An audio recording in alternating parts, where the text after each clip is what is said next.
Everybody sing wow. Wow. Sing wow. Wow. Sing wow.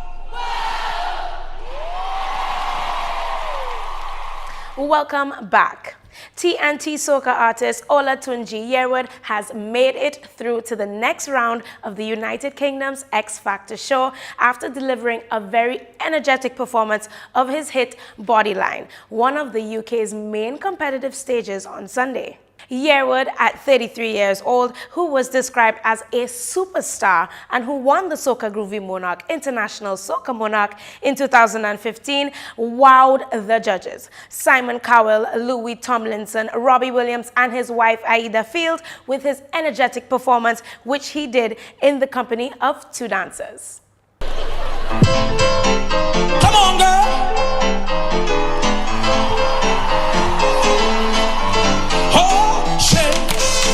Your body line, yeah. Shake your body line. Oh, she say I ain't no dummy, no cubby. To keep me up, you gotta give me a lot of money. Work that, work that. Jiggly body, jiggly body, jiggly body, jiggly the shit. Your body line. Make no mistake, no mistake. All four judges gave their approval. Hola, that was a whole lot of fun. Thank you. You are a superstar. You've got moves, you've got personality, you've got a great voice, and you have the X Factor. Yes. Yearwood's success at this first round quickly went viral on social media, with scores of people expressing pride and wishing him all the best in the remainder of the competition. Though the piece was only aired on Sunday, it was previously recorded. Olatunji, already back in Trinidad for a break, spoke on local radio in Porto, Spain about the appearance. Let's talk about the competition, because I know a lot of people, certain things will have to be kept on the wraps. But what was the first, what made you decide to audition for such a big show? Well, I must give thanks to Kyle, manager of me right now, and he sent the email. We had a discussion and we was talking about, pushing to festivals and things like that, you know what I mean? And really going out there. And he just went and sent an email. And the people were like, hey, what's going on? We need that Caribbean vibe this year. We're looking for that Caribbean vibe this year. And yeah, we're interested.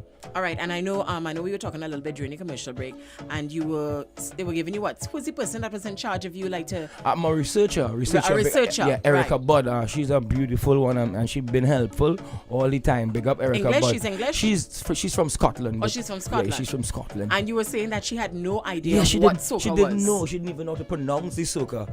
You get me properly? So she's saying soccer music. So you sing soccer music? Soccer music? Soccer, you sing soccer? Well, yes, I soccer, but I know it's not soca. But the thing is, not Nil Carnival is a must in England. So there's a lot of people know about soca music in England, but she just didn't know. And then it's different parts of England. And it's different parts, exactly. And she's from Scotland. Yeah. But she's a beautiful one, man. He said the X Factor talent show is a good platform to promote soca music. British girl with African and Caribbean roots Estelle, who is promoting her new album, an all reggae and soul combination called Lovers Rock, is also bigging up another Caribbean music art form, soca music. Estelle told a New York radio station recently that soca is a vibrant form ready to capture the world. We did like 4 or 5 records on the album together. Harmony, who produced Better. So, and then you said you had Luke James. Luke James is featured on it. Cranium's featured on it. Conscience featured on it. Nick and Navy's featured on it. Alakai Harley's featured on it. Hood Celebrities featured on it. And I went for people who made sense to the records. Yeah. So it's a love story between my parents. So a lot of the duets are boy girl, and then a couple of the women that I have on it, they're women who are like self-starters. This time around in the space that I'm in for my career, I don't have to do the features for the features' sake. Like, I'm good on just doing solo records. But I wanted whoever was going to be on it to be just dope. To give them a leg up that somebody gave me, that John gave me in a certain space. I started my label EST 1980. And so this is where Nick and Navy, my artists, are signed. And so I was like, okay, let's begin their rotation and put them up here. Are you right? Legendary reggae bands Third World and Steel Pulse would be headlining a free independence concert in Nevis in September. The exciting news was delivered by Nevis Prime Minister Mark Brandley on Wednesday. He said the concert would be held on September 16th at the Nevis Cultural Village. Speaking to the selection of the Grammy Award-winning reggae bands, the Prime Minister said they were looking for more uplifting genres of music for the concert, and the conscious reggae music of the world renowned bands fit the bill. Prime Minister Brantley extended an invitation for Kitishans to travel to Nevis for the night of entertainment. The concert will form a part of a number of activities on St. Kitts and Nevis to commemorate the Federation's 35th anniversary of independence. The vibrant and iridescent spectacle of wildly costumed revelry amid steel pan drum music returned to the streets of Crown Heights Monday for the annual West Indian Day Parade in New York. The Labor Day tradition, one of North America's largest Caribbean carnival celebrations, began shortly after 11 a.m. under heavy security to prevent the type of violence that has overshadowed the parade in past years. Also known as the New York Caribbean Carnival Parade, the 7-hour event began early Monday morning with Juve Festival featuring steel pan bands and marchers covered in paint or oil throwing talcum powder into the air.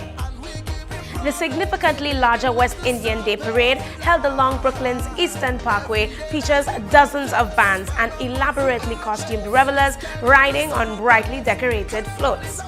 The event, organized by the West Indian American Day Carnival Association, has origins dating to Harlem in the 1940s and typically attracts nearly 1 million people throughout the day. Security was tight as promised, with dozens of officers stationed at the route's intersection at Franklin Avenue alone. Helicopters flew intermittently overhead. A man was shot Monday morning 6 blocks away from the festival, police reported. The man, 26, was shot once in the lower back after an argument with the unidentified suspect, who remains at large, the NYPD said. Police had not determined whether the shooting was related to Juve. More rhythm and more buzz right after this.